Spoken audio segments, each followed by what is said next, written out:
Welcome to the Tech Egg. Don't get scrambled. Enjoy the video.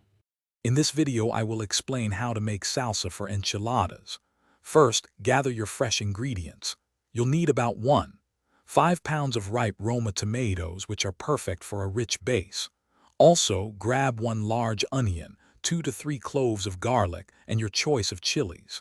For a medium heat, 2 to 3 jalapenos or serranos work wonderfully. Don't forget some fresh cilantro and a good quality oil. Now, let's roast those vegetables to unlock their full flavor potential. Preheat your oven to 400 degrees Fahrenheit.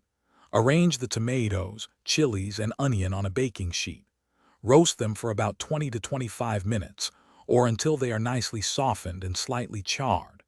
This step is crucial for developing that deep, smoky taste that makes enchilada salsa so irresistible. Once roasted, let them cool slightly before moving to the next step. Next, it's time to blend everything together. Carefully transfer the roasted vegetables, raw garlic, and fresh cilantro into a blender. Add about 1/4 cup of water or chicken broth for a smooth consistency.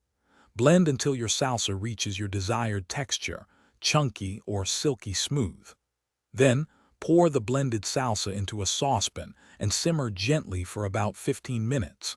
This allows all the flavors to truly meld.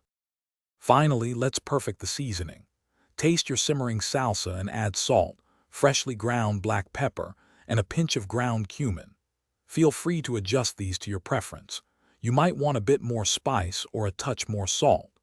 Once seasoned, your delicious homemade enchilada salsa is ready to elevate your enchiladas.